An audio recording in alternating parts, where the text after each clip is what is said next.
Episode 2, जिसे तुम जानती तक नहीं। माही 3 दिन हॉस्पिटल में पड़ी रही। कभी होश में आती तो कभी बेहोश हो जाती। पूरे समय बस 2 ही नाम थे उसके होठों पर, माय बेबी और युवराज।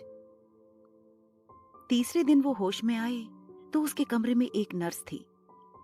माही ने उसे सवालिया नजरों से देखा तो वो उसके पास आई और उसके माथे पर हाथ फेरते हुए बोली, सॉरी माही, तुमने एक्सीडेंट में अपना बच्चा खो दिया है। माही अपने तकिए में मुंह छुपाकर रोने लगी।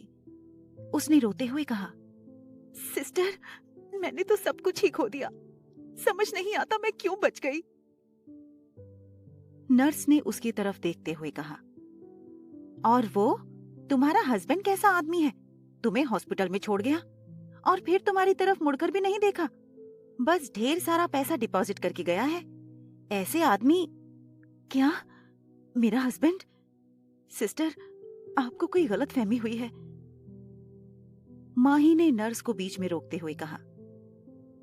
नर्स ने माही की मेडिकल फाइल निकाली और उसमें से एक कागज आगे करते हुए कहा, यकीन ना आए तो ये देखो, तुम्हारे ऑपरेशन के अप्रूवल पर उसी ने तो साइन किया है। ये देखो, वही तो तुम्हें यहां लेकर आया था। माही ने गौर से देखा तो वहां एक साइन था। नीचे नाम क्लियर नहीं था, जैसे किसी ने पेन से लिखे हुए नाम पर पानी की एक बूंद गिरा दी हो। युवराज तो ऑस्ट्रेलिया में था, फिर ये कौन था?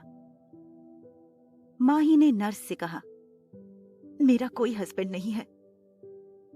नर्स ने हंसकर कहा, अब इतना भी नाराज मत हो जाओ उससे, आ जाएगा, किसी काम में फंस गया होगा। माही को अब गुस्सा आ रहा था नर्स की बातों पर। उसने झल्ला कर कहा, सिस्टर, बोला ना आपको, मेरा कोई हस्बैंड नहीं, मेरा कोई भी नहीं है। नर्स उसे सिंपैथी से घूरती रही। माही ने खुद को यह समझाकर शांत किया कि वो खामखा नर्स पर चिढ़ रही थी। उसने फिर शांत आवाज में पूछा, आप जिसे मेरा हस्बैंड बता रही हैं, कैसा था वो दिखने में? नर्स ने कहा, गोरा, चिट्टा, लंबा, नीली आंखें और हल्की सी दाढ़ी भी थी। माही ने ये सुनकर लंबी गहरी सांस ली और खिड़की के बाहर देखने लगी। सोचने लगी कि जो हुलिया नर्स ने उसे बताया था वो तो हर तीसरे मर्द का होता है। कौन था वो जो खुद को उसका हस्बैंड बताने लगा था? ये क्या हो रहा था उसके साथ? जिससे वो प्यार करती थी वो किसी और से प्यार करता था। जिसे वो अपने बच्चे का बाप मानती थी उसने इस बात से साफ इनकार कर दिया था। और रागिनी, कब वो युवराज से प्यार करने लगी? कब वो ऑस्ट्रेलिया चली गई? अब तो कोई अजनबी खुद को उसका हमदर्द बता रहा था। इस महंगे हॉस्पिटल में उसका ट्रीटमेंट भी करवा रहा था। कौन था ये इंसान? इन सवालों के बीच अपने बच्चे के बारे में सोचते हुए उसका सर चकराने लगा। उसकी सांसें फूलने लगी। माही को लगा वो किसी गहरे खाई में गिर रही हो और उसे बचाने वाला कोई नहीं। उसकी आंखें बंद हो गईं और वो गहरी नींद में सो गई। लगता है नींद के इंजेक्शन का असर हो गया है। बेचारी लड़की, गॉड, इसको और दुख मत दो। कहते हुए नर्स माही के कमरे से निकल गई। वो कहाँ जानती थी कि माही के लिए एक और बुरा सरप्राइज इंतजार कर रहा था। माही की नींद खुली तो उसे समझ नहीं आया कि वो कहाँ है। उसने खिड़की से आती रोशनी की तरफ देखा तो उसे पिछले 3 दिन की बातें याद आईं। अचानक उसे एहसास हुआ कि उसके कमरे में कोई था।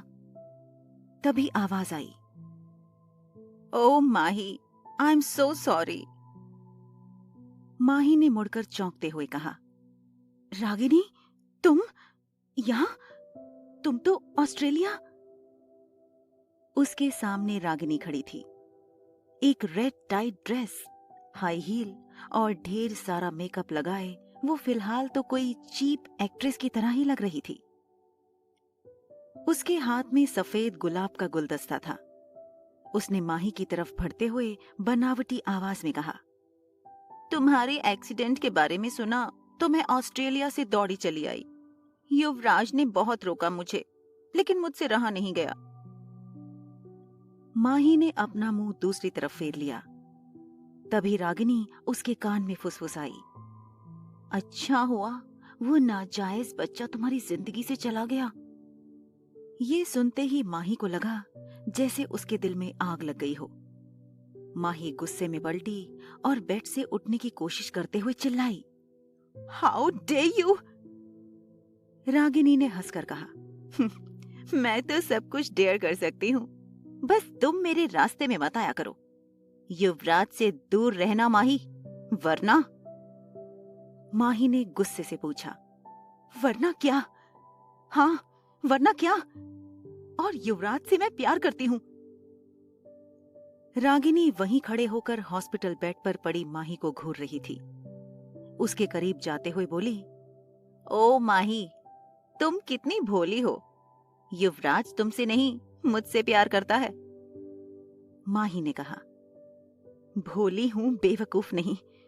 युवराज के साथ बिताई उस रात को मैं नहीं भूल सकती। युवराज से प्यार किया है मैंने। रागिनी हंस पड़ी। जिस युवराज से प्यार करती हो, क्या उसकी टच भी नहीं पहचानती हो? माही ने कंफ्यूज्ड होकर पूछा, क्या मतलब? रागिनी ने एक टेढ़ी स्माइल के साथ कहा, दिमाग पर इतना जोर मत डालो। चलो मैं ही तुम्हारी परेशानी दूर कर देती हूँ। रेडिसन होटल की पार्टी में उस रात जब तुम युवराज के साथ चिपक कर डांस कर रही थी, तब मुझे तुम पर बहुत गुस्सा आ रहा था। तुम जैसे छोटे शहरों की लड़कियों का मकसद ही होता है अमीर घर के लड़कों को फंसाना। माही रागिनी को गुस्से में घूर रही थी और रागिनी ये देखकर माही के पास आई और उसके गुस्से से भरी आंखों में आंखें डालकर हंसती हुई बोली, तुम्हें मजा चखाने के लिए मैंने ही तुम्हारे वाइन में नशे की गोलियां मिलाई थी, ताकि तुम्हारी असलियत लोगों के सामने आ सके।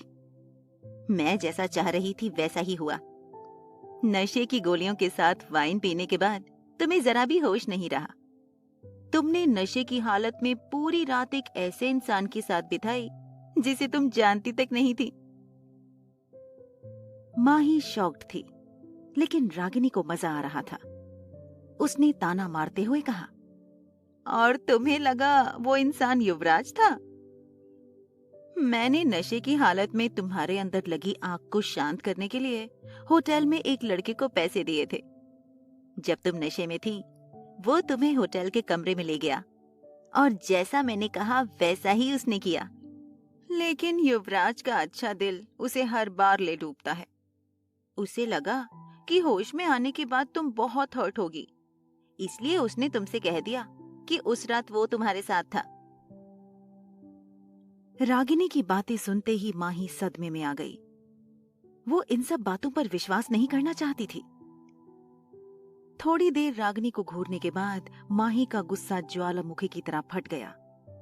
उसने रागिनी का हाथ पकड़ते हुए जोर से खींचा और कहा, मैंने तुम्हारा क्या बिगाड़ा है?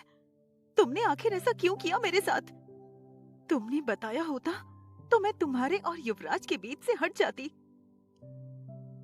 रागिनी ने माही को आंखें तरेर कर देखा और बोली, मेरे ऐसा करने के लिए युवराज के अलावा और भी तो वजह है माही, और वो तुम भी जानती हो।